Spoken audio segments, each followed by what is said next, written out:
एक गांव में शाम ढल रही होती है और सब लोग एक दूसरे से कहते हैं, यार अब तो अंधेरा हो रहा है, जल्दी घर चलो क्योंकि आजकल यहाँ बहुत ज्यादा खतरा हो गया है।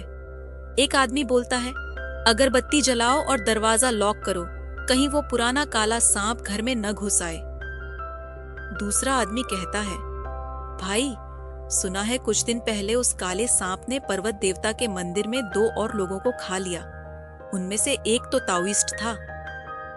पहला आदमी जवाब देता है, अरे मैंने सुना है कुछ दिनों से उसने किसी को नहीं खाया, पर गांव के बहुत से मुर्गे और बत्तख गायब हो गए हैं। तभी एक बच्चा अपने पिता से कहता है, पापा आज रात मुर्गों को अंदर ले आते हैं, चाहे वो बदबू करें लेकिन कम से कम वो सेफ रहेंगे। उसका पिता सहमत होकर कहता है, बिल्कुल, अगर उस काले सांप ने उन्हें खा लिया तो बड़ा नुकसान हो जाएगा। फिर वो उससे कहता है, जल्दी करो, ये अचानक से इतनी ठंड क्यों हो गई है। इसी बीच एक गोदाम के अंदर चमचमाती आंखें दिखती हैं। एक सांप वहां बैठा सोच रहा होता है, ये लोग जिस काले सांप की बात कर रहे हैं शायद वो मैं ही हूं। वो सोचता है, पर मुझे याद नहीं कि मैं इतना बूढ़ा हूं और ना ही मैं इतना डरावना हूं। लेकिन हाँ, 2 दिन पहले मैंने वो 2 लोग जरूर खा लिए थे। उसे याद आता है, एक आदमी मंदिर में आया था मदद मांगते हुए, कहते हुए, मानव शरीर का इस्तेमाल साधक खुद को पुनः जीवित करने के लिए करते हैं। तूने मेरी सारी जड़ी बूटियां खा ली हैं, तुझे छोड़ूंगा नहीं।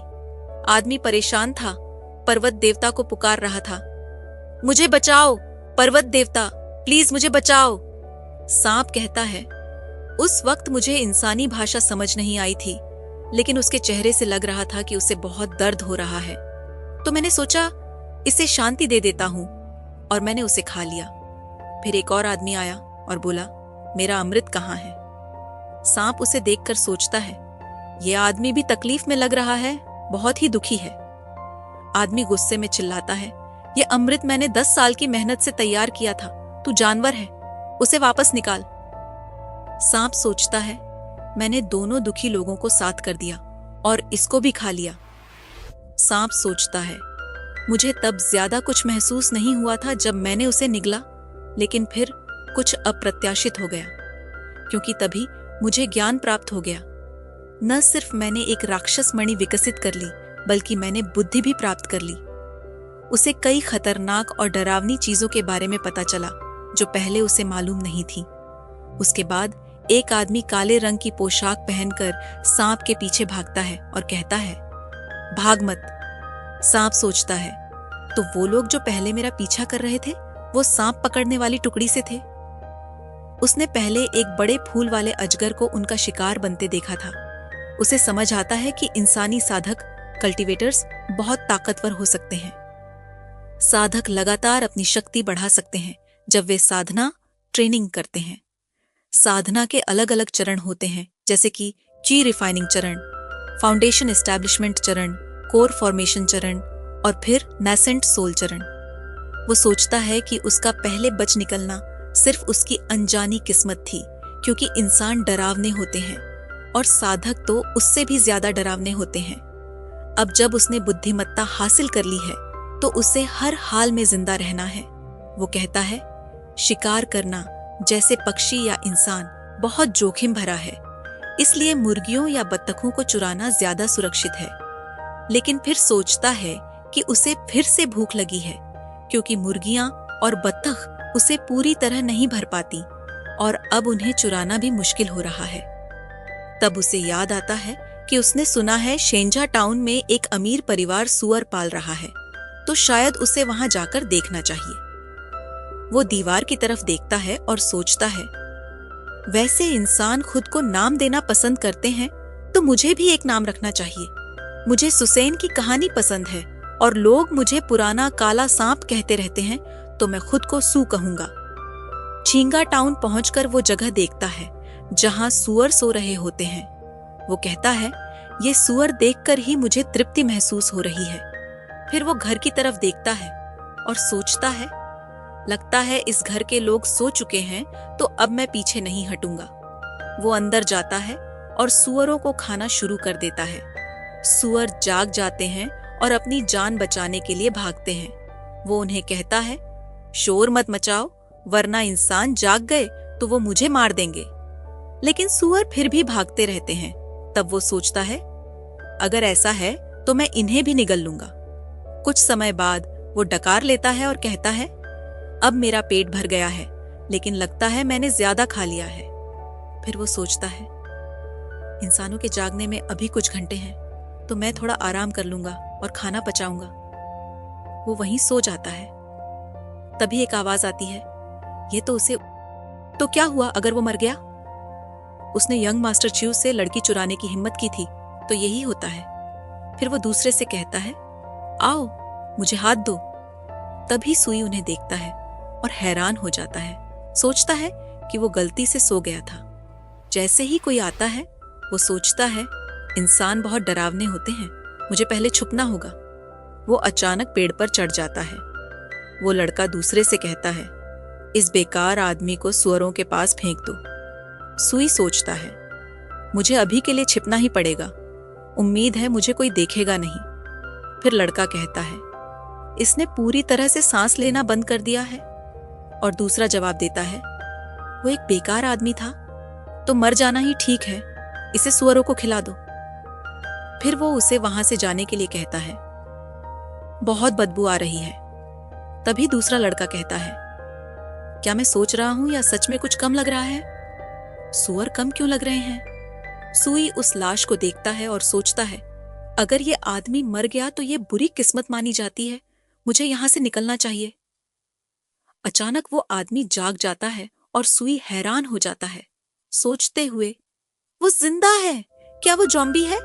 वो आदमी खांसते हुए कहता है, आखिरकार ये अमर वापस आ गया है।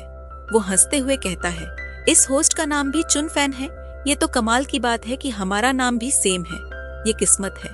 फिर वो कहता है, टूटी हुई सगाई और दांतन तबाह हो गया है, लेकिन कोई बात नहीं, चूंकि इस अमर ने अब उसका शरीर ले लिया है, वो उसे बदला जरूर दिलाएगा। सुई उसे नोटिस करता है और सोचता है, ये किससे बात कर रहा है?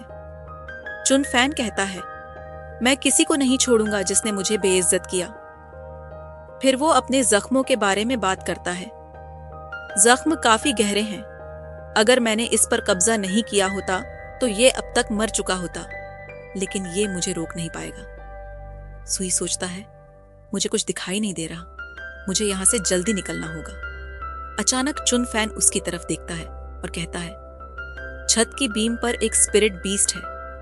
सुई सोचता है, मैं पकड़ा गया। उसने अभी कहा कि वो अमर है, क्या ये सच में एक हाई लेवल कल्टीवेटर है? वो सोचता है, कहीं ये स्नेक कैचर तो नहीं? क्या करूं? अगर ये सच में स्नेक कैचर है तो क्या होगा? वो पक्का मरेगा। सुई सोचता है, जैसे ही चुनान कहता है, ये तो बस एक लो लेवल स्पिरिट बीस्ट है, इस अमर के लिए ध्यान देने लायक भी नहीं। फिर वो जमीन पर बैठकर कहता है, मैं बस अपने आप को ठीक करने पर ध्यान दूंगा और कुछ स्पिरिचुअल एनर्जी छोड़कर इसे डरा दूंगा। फिर वो एक ताकतवर ऑरा छोड़ता है और कहता है, किसने सोचा था कि डीमन गॉड कॉल्ड्रन, जो डीमन रेस का सुप्रीम ट्रेजर है, वो मेरे साथ डिवाइन कॉन्शियसनेस में पुनर्जन्म लेगा। फिर वो कहता है, तयु एंसेस्ट्रल ड्रैगन को मैंने कम आंका था। सुई सोचता है, अब मैं मरने वाला हूं, क्योंकि ये स्नेक कैचर जादू कर रहा है और वो मुझे मार डालेगा। वो सोचता है, इसने जरूर ये देख लिया है कि मैंने सुअर चुराए थे और अब ये मुझे मारने वाला है, लेकिन मैं मरना नहीं चाहता। वो उसे देखता है और सोचता है, नहीं, मैं यहां बैठकर मौत का इंतजार नहीं कर सकता। फिर वो सोचता है, सुअर वापस कर दूं, लेकिन ज्यादातर तो मैंने खा लिए हैं। चिन फैन तब एक मंत्र बोलता है, आसमान और जमीन शतरंज की बिसात हैं और सभी जीव उनके मोहरे। इस जीवन में चिन फैन इस दुनिया को जीत लेगा। सुई सोचता है, अब मैं क्या करूं?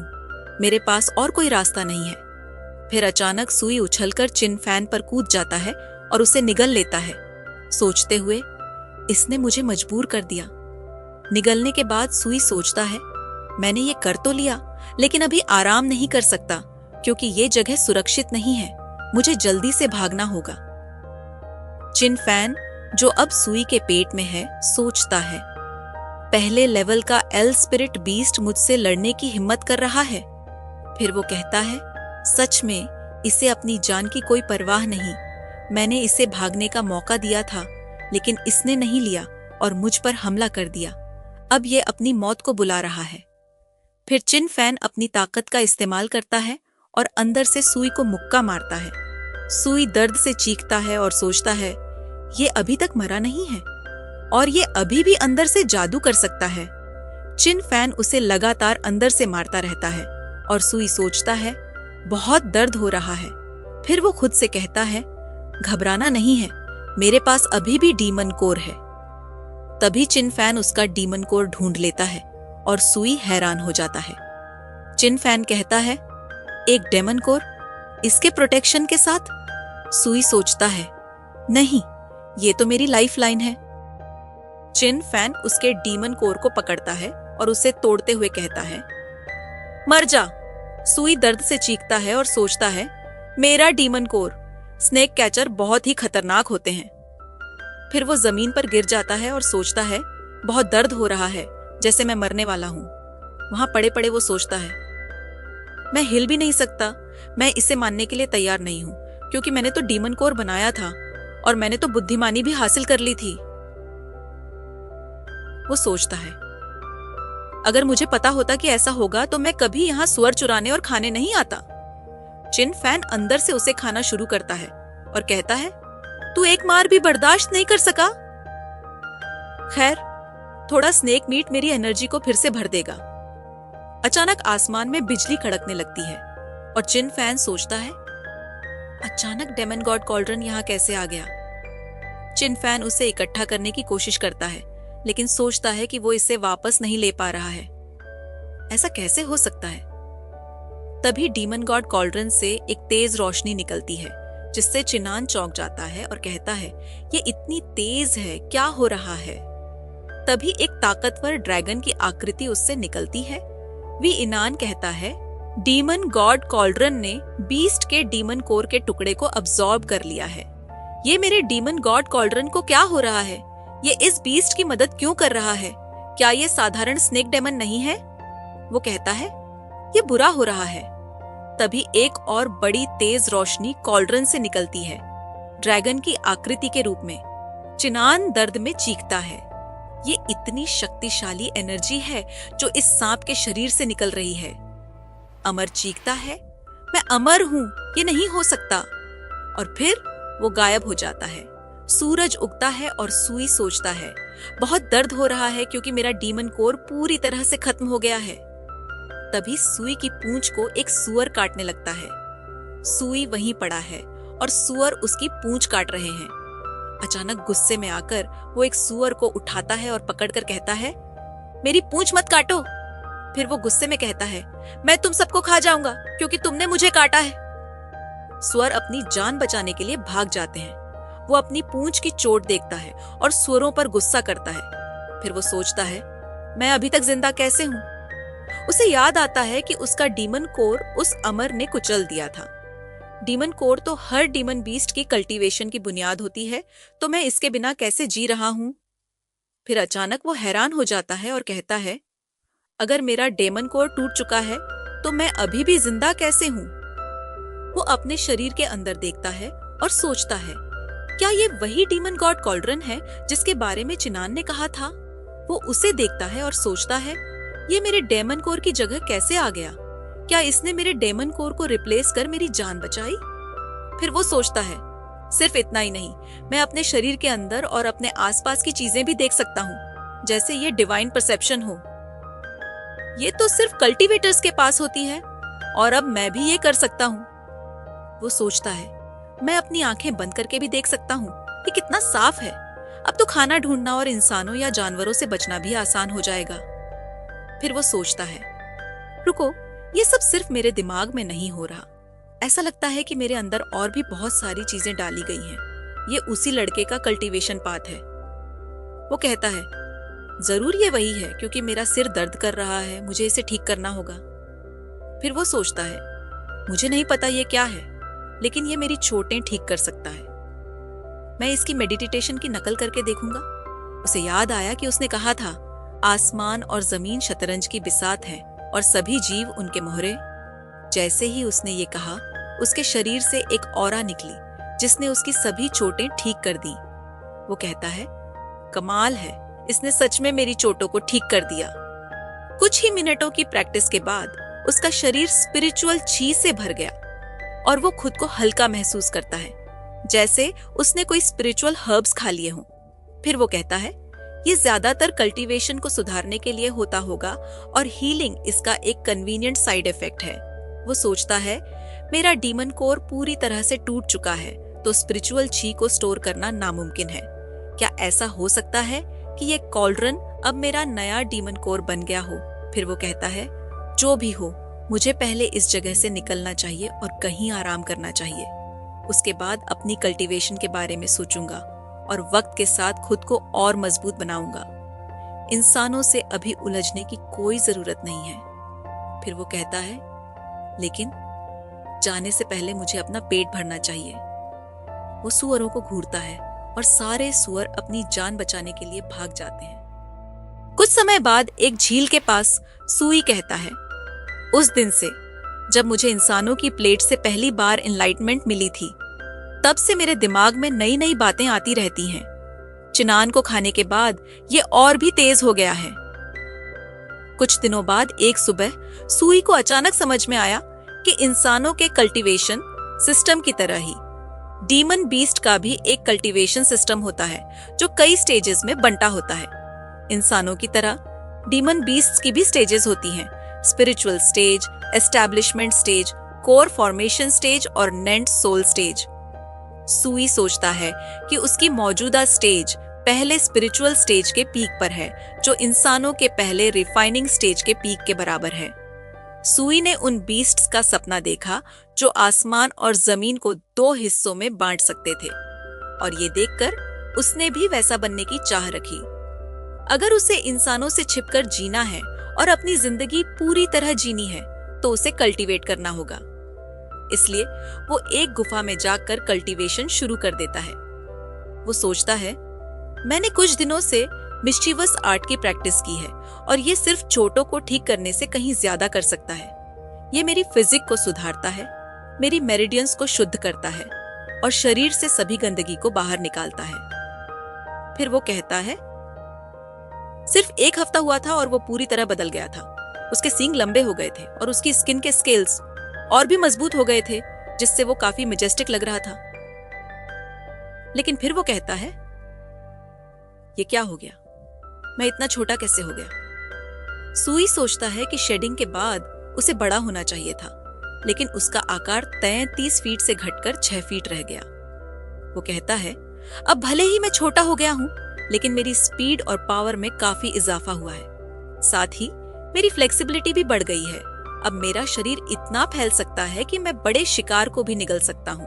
अब ये पक्का हो गया है कि कॉल्ड्रन सच में मेरा नया डीमन कोर बन गया है, क्योंकि मैं इसमें पूरी तरह से स्पिरिचुअल चाय को जमा होते महसूस कर सकता हूँ। वो कहता है, लेकिन एनर्जी की खपत बहुत ज्यादा है। ये कला हेवन और अर्थ की स्पिरिचुअल चाय को एब्जॉर्ब कर सकती है, लेकिन सिर्फ अब्जॉर्ब करने से काम नहीं चलेगा। मैं कल्टीवेशन के लिए रिसोर्सेज के बिना कुछ नहीं कर सकता। अगर मुझे ब्रेक थ्रू करना है तो मुझे बड़ी मात्रा में रिप्लेनिशमेंट की जरूरत होगी। वो एक जंगली सुअर की तरफ देखता है और कहता है, वहां एक जंगली सुअर है। हालांकि ये बड़े और थोड़े खतरनाक होते हैं, लेकिन अब मैं फर्स्ट स्पिरिचुअल स्टेज के पीक पर हूँ, तो ये मुझसे कमजोर है। अगर मैं तैयार रहूं तो मुझे एक टेस्टी मील जरूर मिलेगा। सुअर उसे देखता है, लेकिन सुई को इसका पता नहीं चलता। वो एक पत्थर उठाता है और कहता है, शायद ये काम कर जाए। अच्छा है, इसे मेरे आने का पता भी नहीं चला। वो धीरे धीरे सुअर के पास पहुंचता है, जब अचानक सुअर उसे देख लेता है और अपने चारों ओर एक शक्तिशाली ऑरा छोड़ने लगता है। सुई घबरा जाता है और कहता है, ये इतना डरावना क्यों है? वो अपनी जान बचाने के लिए भागता है और कहता है, मुझे दूर रहो। सुई रोने लगता है और कहता है, मैं क्यों भाग रहा हूं? मुझे लड़ना पड़ेगा, नहीं तो मैं मर जाऊंगा। फिर वो कुछ पत्थर उठाकर सुअर की तरफ फेंकता है और कहता है, मुझे इसे पहले घायल करना होगा। पत्थर इतनी जोर से सुअर को लगता है कि वो वहीं गिरकर मर जाता है। सुई हैरान रह जाता है और कहता है, क्या ये खत्म हो गया? क्या ये मर गया? फिर वो सोचता है कि सुअर होशियार होते हैं, शायद ये सिर्फ मरा होने का नाटक कर रहा हो। वो और पत्थर मारता है और कहता है, अब ये मर चुका होगा। फिर वो सुअर को टुकड़ों में काट देता है और खाना शुरू करता है। सुई कहता है, अब मैं आराम से खा सकता हूँ। इसका मांस सुअर से ज्यादा टाइट है और इसका स्वाद अलग है। जैसे ही वो खा रहा होता है, उसे कुछ अजीब महसूस होता है और वो कहता है, ये क्या चीज है? वो देखता है कि ये एक डीमन कोर है और कहता है, ये कोई साधारण जंगली सुअर नहीं था, बल्कि एक पिग डीमन था। फिर वो डीमन कोर को देखता है और कहता है, डीमन कोर में वायलेंट एनर्जी होती है जिसे हम सीधे खा नहीं सकते, नहीं तो हमारा शरीर फट जाएगा और हम मर जाएंगे। अगर मुझे इसे अब्सॉर्ब करना है तो मुझे इसे रिफाइन करके एक पिल में बदलना होगा, लेकिन मुझे ये करना नहीं आता। फिर वो सोचता है, जानवर अपने शिकार का डीमन कोर और कॉर्प्स दोनों एक साथ खा लेते हैं, तो अगर ये डीमन कोर इतनी खतरनाक होती है तो जानवर पहले ही एक्सटिंक्ट हो जाते। फिर वो कहता है, शायद जानवरों और इंसानों का शरीर अलग होता है, इसलिए मैं इसे खा सकता हूँ। वो कहता है, खाने का वक्त आ गया है, और डीमन कोर निगल लेता है। फिर वो कहता है, मेरा पेट गर्म हो रहा है। फिर उसे लगता है कि डीमन गॉड कॉल्ड्रन उसके शरीर के अंदर डीमन कोर की शक्ति को अब्सॉर्ब कर रहा है। वो सोचता है, ये कॉल्ड्रन इतनी तेजी से भर रहा है। उसे एनर्जी महसूस होती है और वो ब्रेक थ्रू कर जाता है। उसकी साइकिक लेवल अब दूसरे स्पिरिचुअल स्टेज पर पहुंच गई थी। वो अपने शरीर को देखता है और कहता है, मेरी पूंछ के 2 स्केल्स सुनहरे हो गए हैं। फिर वो अपनी पूंछ से एक बड़े पत्थर पर वार करता है और उसे तोड़ देता है। वो कहता है, कमाल है, ये स्केल्स तो लोहे जैसे मजबूत हैं। फिर उसे कुछ महसूस होता है और वो मुड़कर देखता है कि एक बच्चा उसके सामने खड़ा उसे घूर रहा है। सुई डर जाता है और सोचता है, ये इंसान है।